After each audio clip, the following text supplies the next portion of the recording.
Okay, next we come on to the DR analysis part. So I have taken a couple of DR signatures, and I'll try to explain what we can infer from these.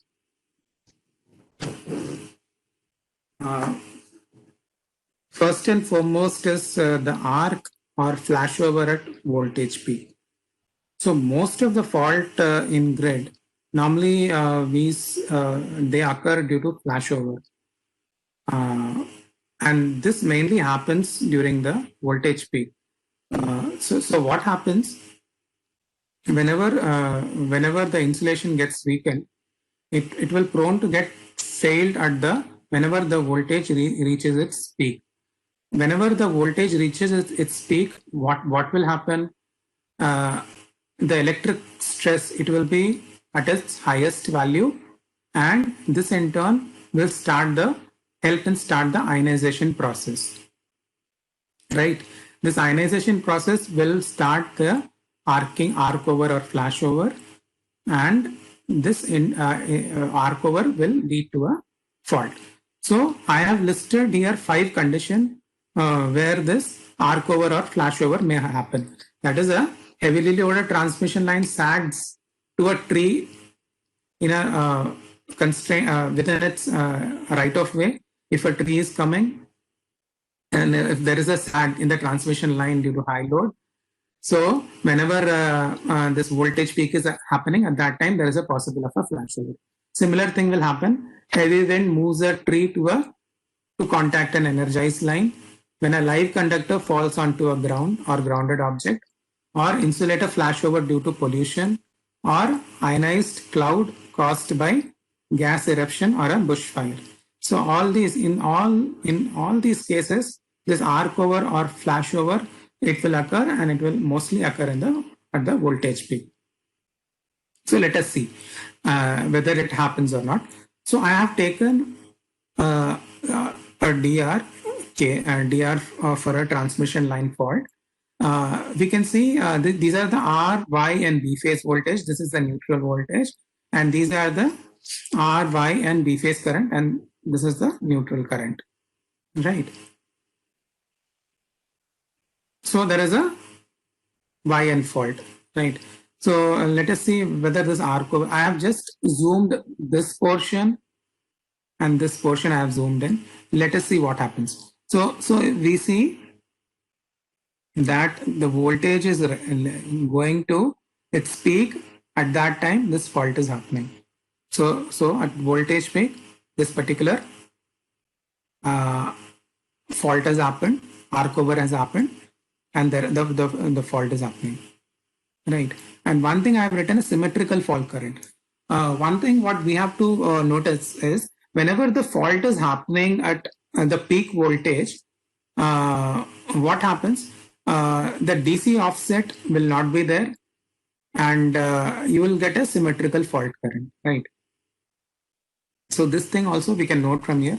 The fault current is symmetrical over here, and this why this DC offset happens in a fault during a fault. What happens?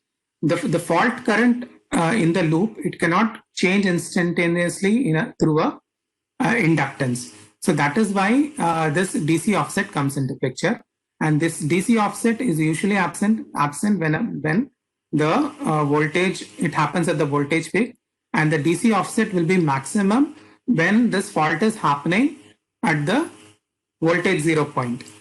Now what has happened in this particular case, this particular transmission line, the fault has happened, there was a arc over, and this particular transmission line protection, it has tried an auto reclose attempt after 1 second. We see the rise in voltage here. This was an unsuccessful attempt. We'll see in subsequent slide that also, but here we are seeing the arc over voltage and the symmetrical fault current. So whenever in this particular case, if you carefully see, the bipole breaker is getting closed at voltage 0. Whenever at voltage 0 your fault is happening and the fault was persistent, so the current will be asymmetrical.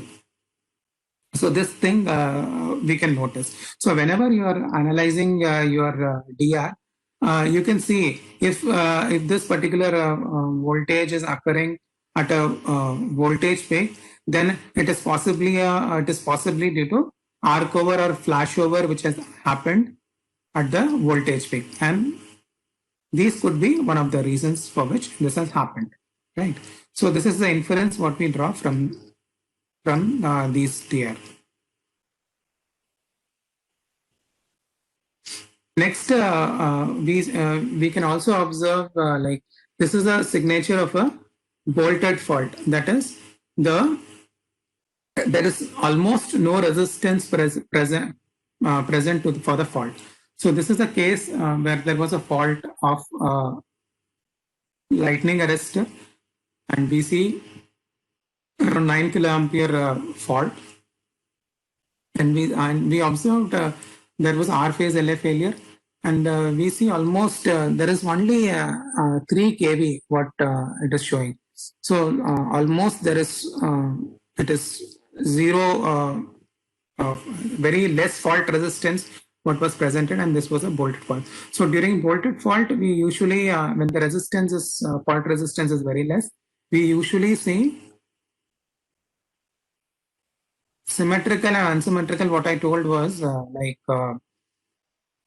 whenever at voltage peak your fault is happening, and that time we see a symmetrical fault.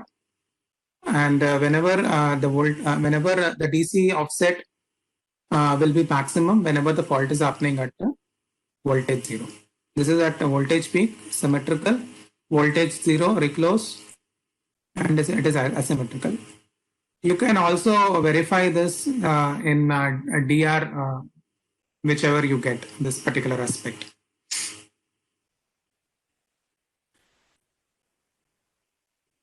Just for basic understanding, I am explaining this symmetrical and this thing. Like there are a couple of more things which we can get to know from this.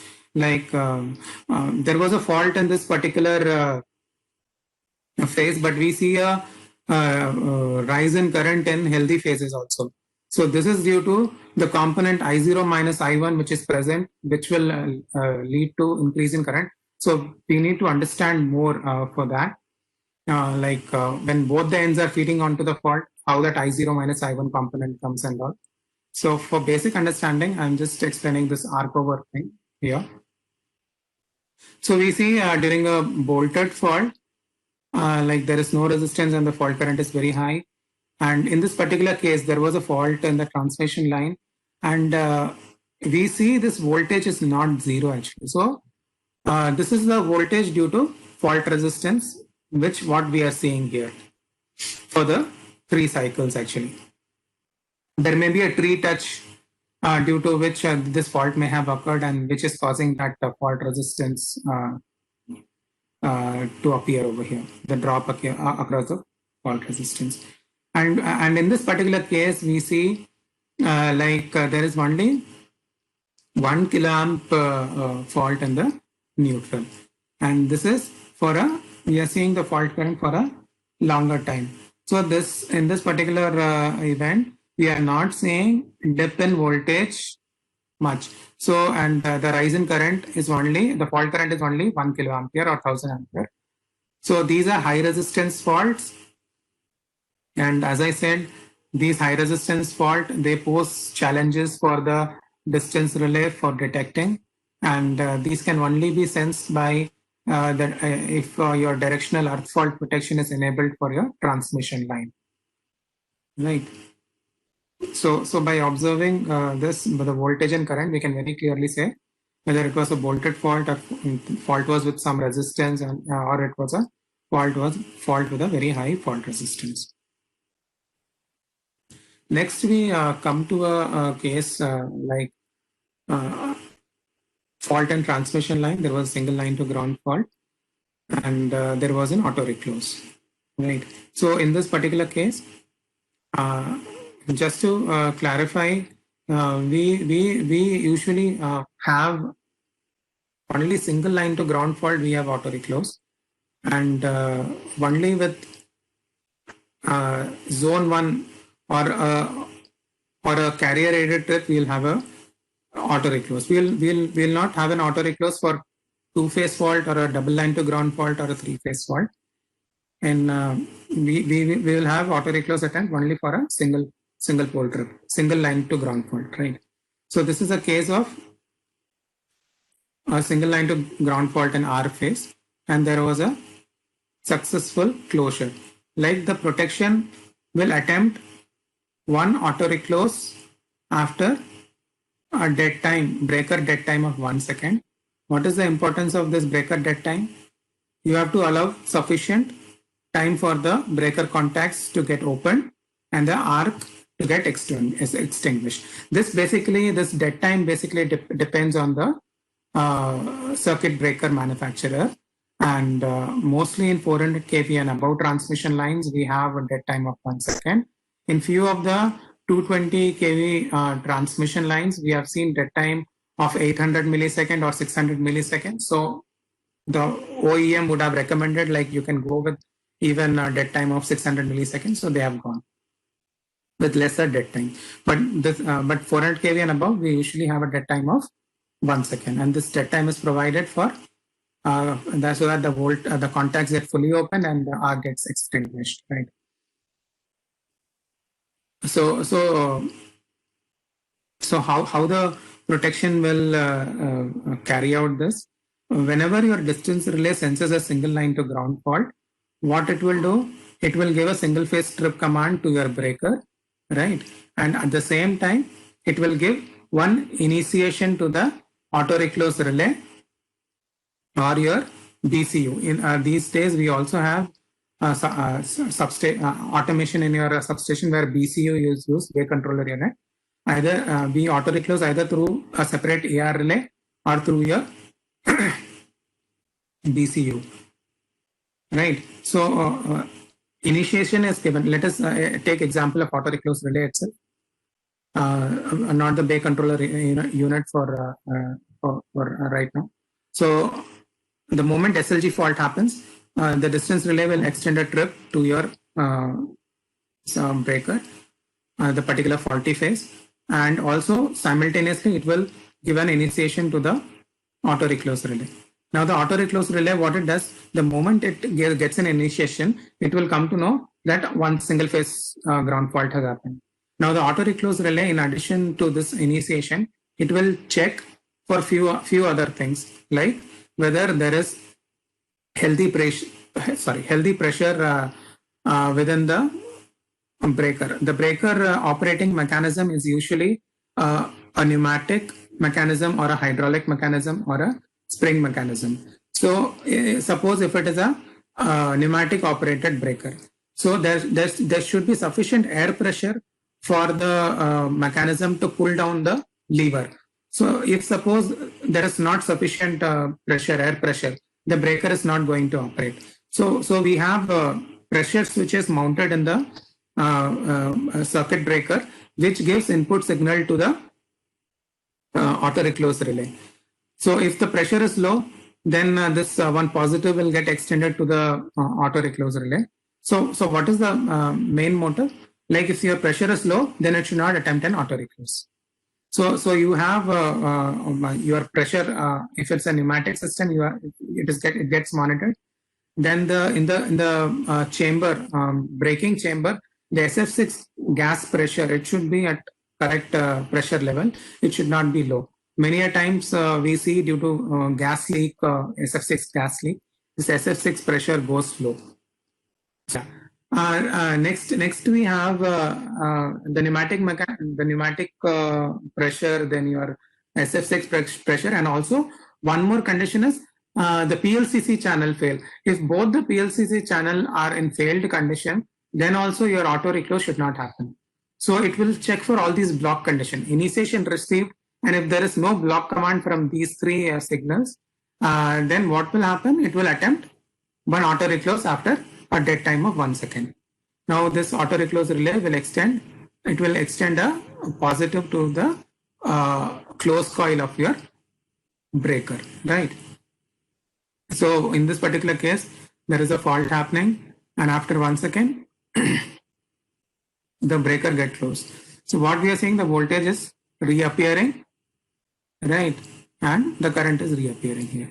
So in this particular case, there was a transient fault, and upon auto reclosing, the breaker got closed successfully. There may be a case where there may be a tree touch and the tree got burnt. So we can close the line after 1 second actually. In that, it got successfully closed.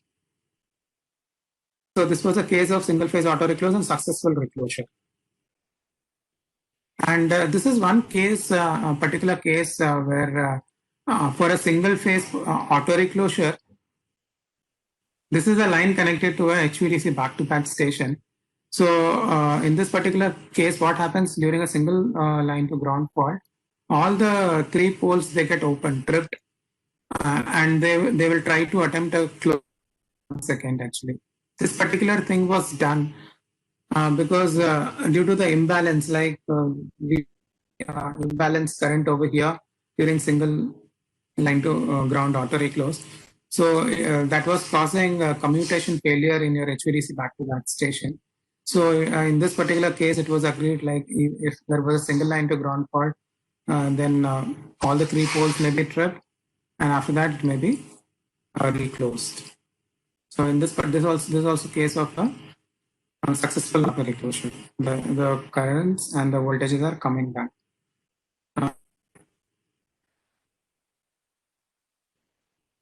Then this is one particular case where we attempted an auto reclose, but this particular line tripped as the fault was persistent. The relay will not know that whether it was a transient fault or a permanent fault. There may be a single line to ground fault because of say conductor breaking or your earth wire snap, which may cause a permanent fault. So anyway, whether it's a permanent single line to ground fault or a temporary fault, your relay, it is going to take one attempt. It will take one attempt, and it will, and if it is unsuccessful, means it is a permanent kind of a fault. So in this particular case, we see the fault happening here. There is again a RN fault. Dip is happening, and after 1 second, it has attempted the fault. It has attempted reclose, and the fault is persisting. So one thing to notice from here, here is we are observing two rise actually. Similar thing is with the neutral current also. Here is one dip, and sorry, here is one small rise and here is one rise. So possibly, as we saw in with the PMU data, the dead time is different for both the ends. That is why this particular two small dips we are seeing. This we have to validate further with the station. So what we see from the digital contacts, what we can infer, we can see the main, both are getting open, and these are closed up to this period. These are the other poles which are not faulty, so they should not get open in auto reclose and during single line to ground fault. So the R pole is getting open and it has attempted. The breaker is closed here, and due to fault is persistent, it has given a 3-phase trip here. So the other poles will also get opened in the event auto reclose is unsuccessful, right? And one more thing, what else we can see from here? Main protection operated here, and here we see when I try to close, main protection is operated again. Then carrier channel receive, we can see over here. Whenever there is a zone 1 fault, there will be a carrier exchange between both the ends. And we are also saying voltage start, voltage greater than 1 start, but there is no voltage greater than over voltage tripping has not happened, so nothing to worry. Then zone 1 operation we are seeing. One more thing, what we are seeing here is SOTF TOR trip. So what does this mean? Switch on to fault or trip on reclose. This is coming. So what does this mean? Like we have attempted an auto reclose and there is a permanent fault. So whenever you get an indication SOTF, it's only for one phase, but this particular case was a special case where like HVDC to a grid station, and this was a very special case where we had to, for a single line to ground fault, we had to trip all the three phases and then close back. If in this case also, if a two phase or two phase to ground or three phase fault occur, we will give a three phase trip and we will not attempt. So this was a particular case of HVDC back-to-back station that is connected to a AC line, a grid station with a AC line. So whenever you are getting a switch on to fault or trip on reclose, so you should come to know the fault is of permanent nature and your auto reclosure has failed. Right. And this is also a auto reclosure signature, but we can infer here. So what to infer is, like in this particular case, and it is remaining closed for some time, and after that it is getting tripped. So what to infer from this? Like there was a fault and there was a successful auto reclosure. As voltage is coming back, it means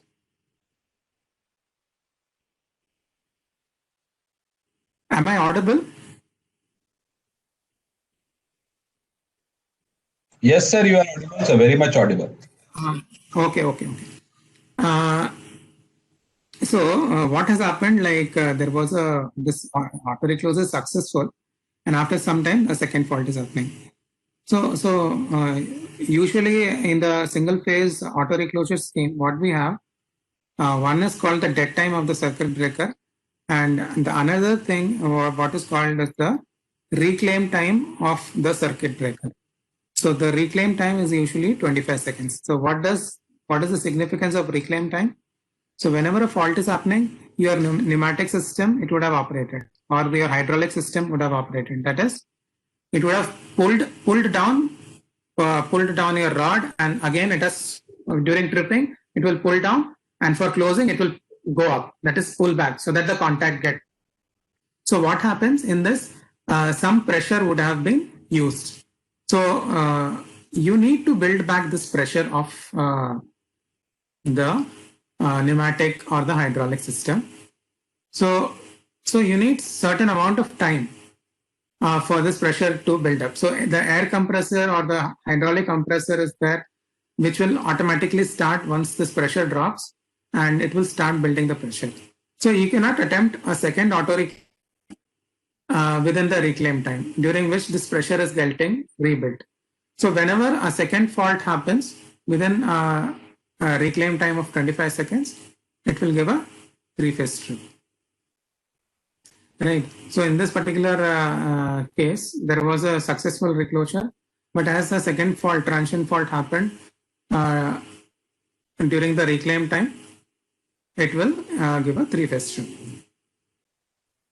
And one more case, what we have seen, I have not put up here, is a second fault during dead time of breaker.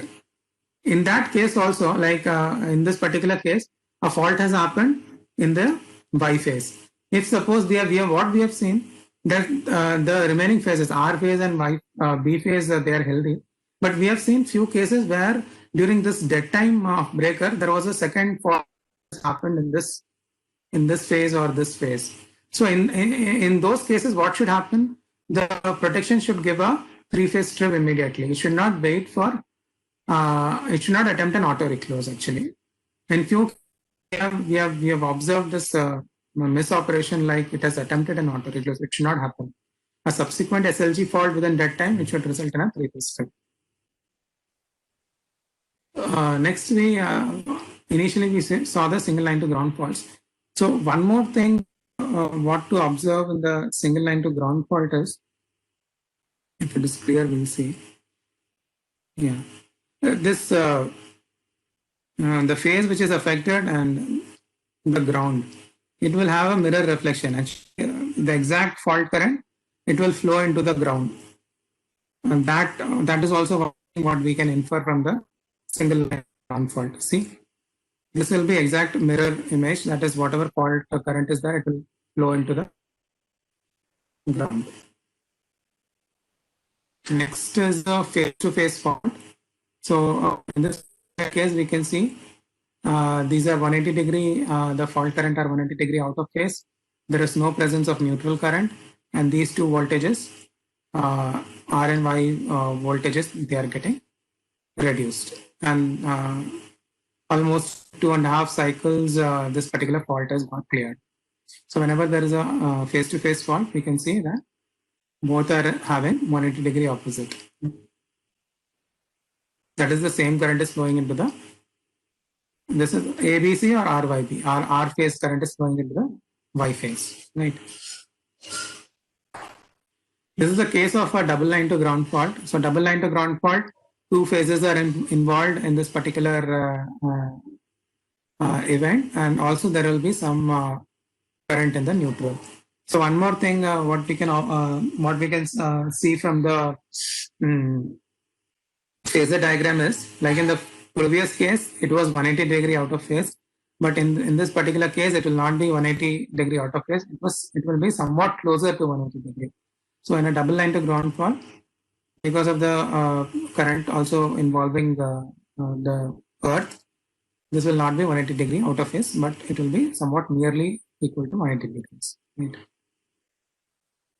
And we will see the dip in the affected phases.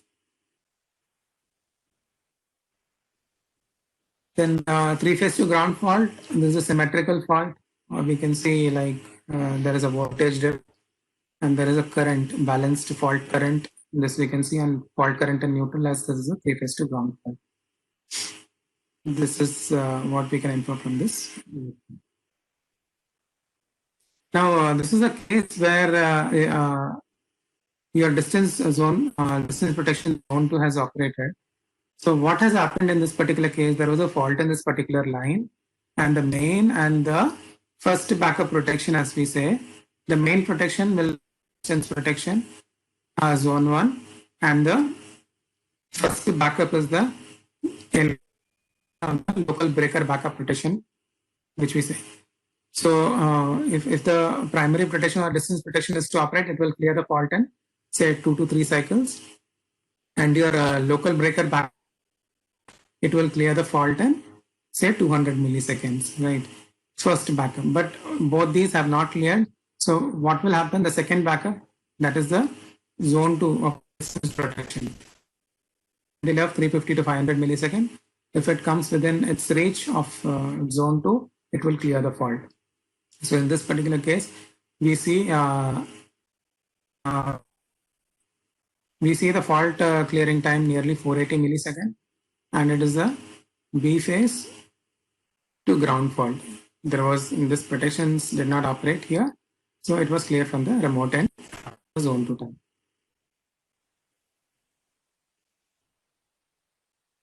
And this is a fault clearing which has taken much higher time. We had discussed the high resistance fault. So it was the line directional earth fault which has sensed this protection. We can see the fault current to the neutral for a very long. Finally, this is getting cleared actually due to directional earth fault protection operation.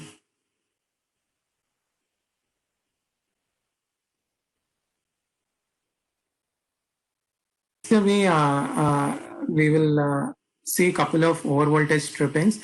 I told like a transmission line also gets stripped due to over voltage protection. So we also validate whether this over voltage protection is correct or not. So usually we set the over voltage protection at say 110% of the nominal voltage, right? So for a 400 kV line, it will be 440 kV. If we say 100,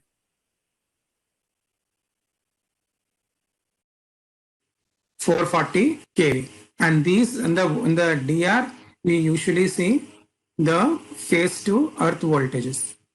So that is why it is showing 250. So if we take 1.1%, we'll get around 1 minute. We'll get 254. So it may depend. You may give 108%, 109%, or 110%. Usually, it is based. So the first thing what we see is like what we have set for, whether it is whether that voltage we are seeing in the DR or not. So in this particular case, what we observed was this phase to earth voltages.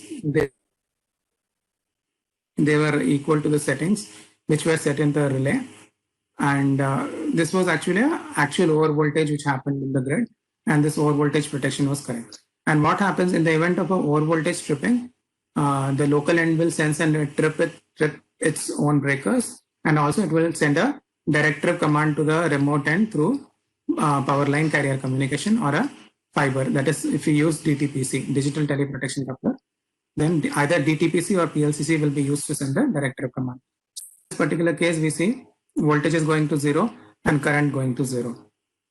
Right. So the line got tripped.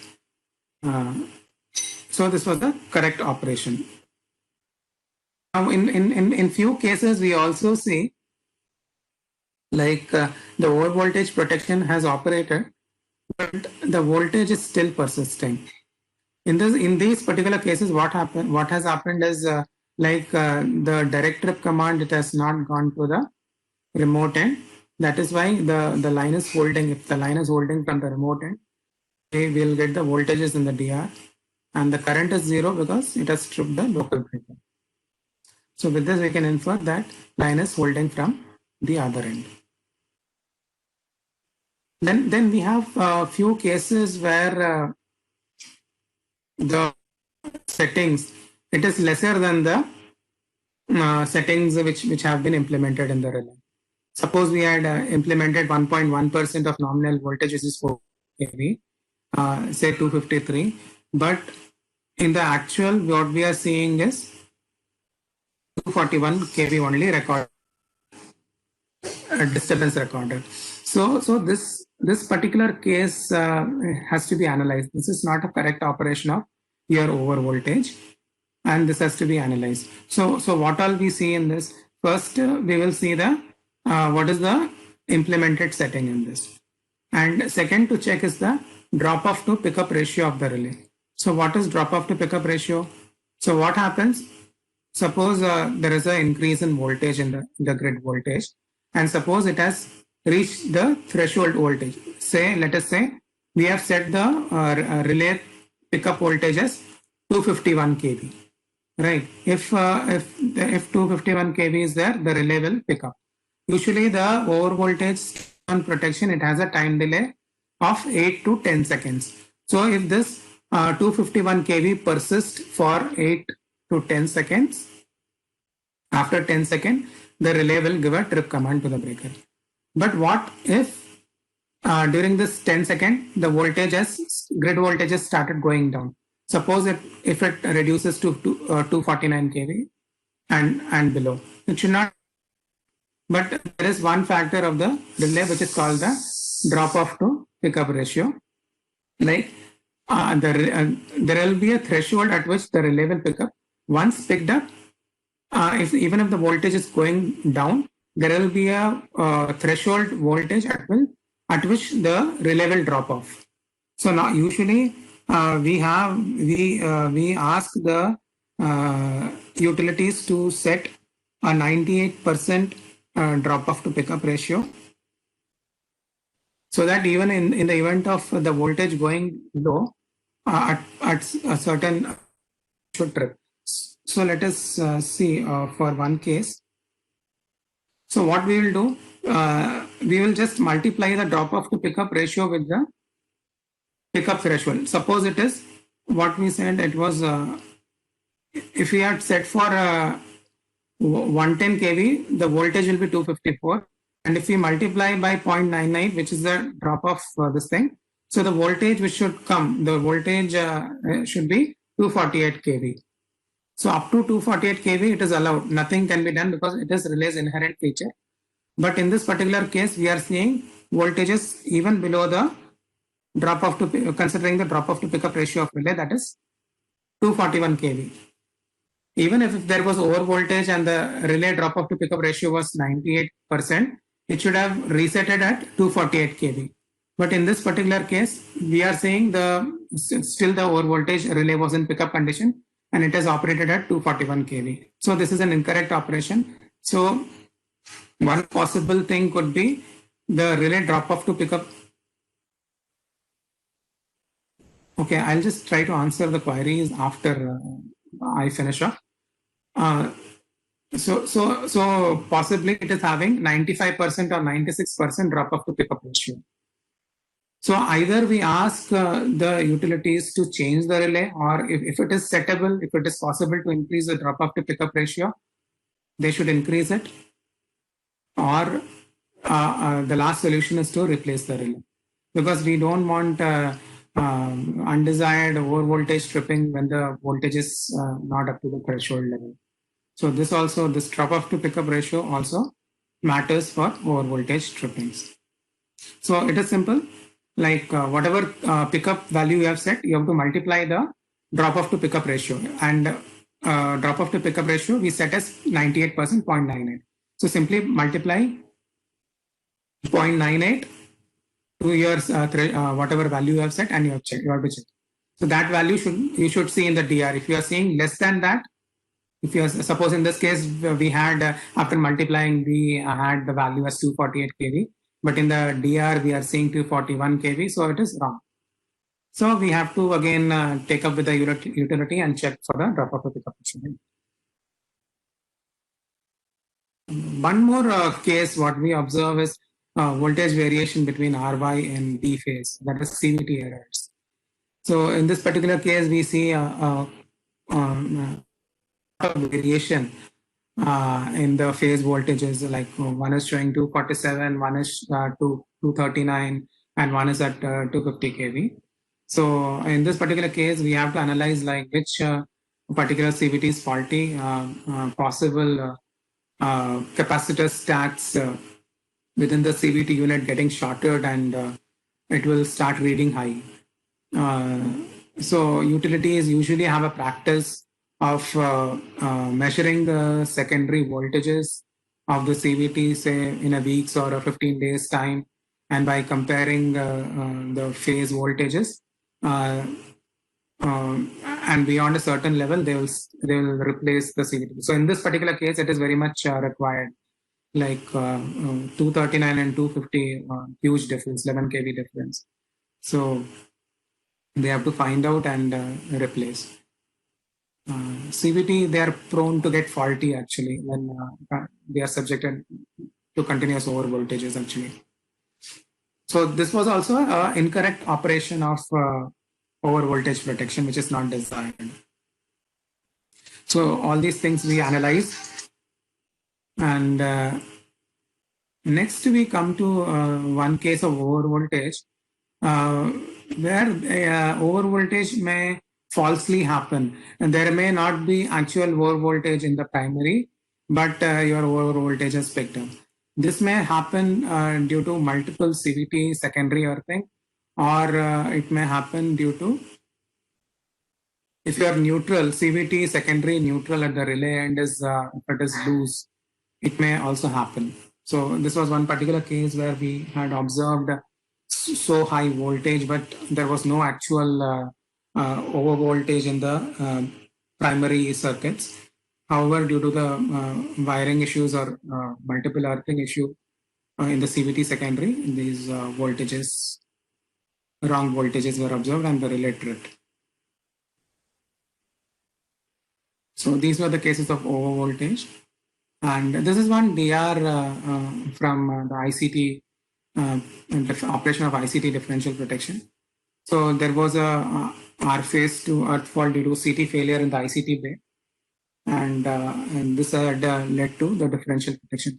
So we see the differential currents over here, that is in the R phase.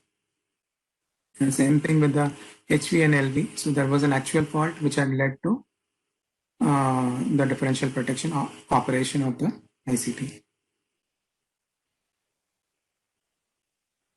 And this is one one case study like in the previous case we observed the actual differential operation of the ICT due to failure of a CT in the transformer bay.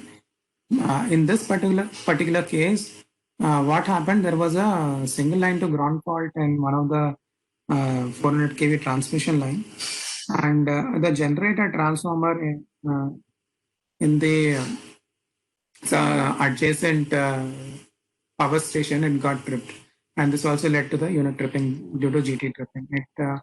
The differential protection got operated. So this is also one case we initially discussed, like maloperation of transformer protection. So in this particular case, the transformer differential protection maloperated. So this was a case where there was a successful auto reclosure. Like there was a BN fault, and we see the breaker getting closed after 1 second. So this was a correct operation of protection for the line. There was single line to ground fault. There was no delay clearance, and after 1 second, it correctly closed back. But the differential protection operated.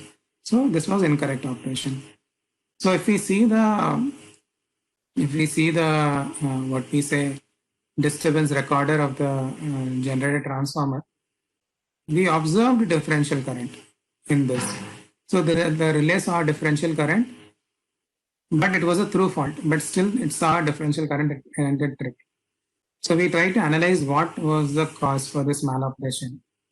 And usually generator transformers, they are delta star transformers. And one aspect what we have to keep in mind whenever we are providing differential protection for a delta star transformer is that there will be earth fault towards the grid side always happening. That is the star side. Earth fault are prone to happen. So there will be the zero sequence current due to the presence of earth fault. So the zero sequence current will be flowing in through the loop or the line side. But what happens in the delta side? The zero sequence current, it will only be circulating in the delta. It will be circulating in the loop, but it will not get reflected in the line side. So that is one aspect. So in conventionally, what we were doing to take care of this. So this what happens because of the presence of zero sequence current on the line side and not present here. So what happened? There will be a differential current in your differential relay, and your differential relay will tend to operate for a through fault. So what was done to take care of this? The CT secondary connection, it will always be done in a delta connection whenever there is a delta star transformer, so that the zero sequence current which are appearing here, it will not appear in the CT secondary circuit. This was the conventional way of doing. These days we are having numerical relays. So you may connect both the primary and the secondary side in star. You may have a star connection for both the primary and secondary CTs. But one thing what you have to ensure is that in order to prevent the zero sequence current, as you have connected both in star, what you have to do, you have to calculate and subtract the zero sequence current from the star side, because both of them, if you're connecting in star and delta, then it is not going to be a problem. If you connect in delta, your CT secondary, it is not going to happen. This issue will not happen. But in numerical relays,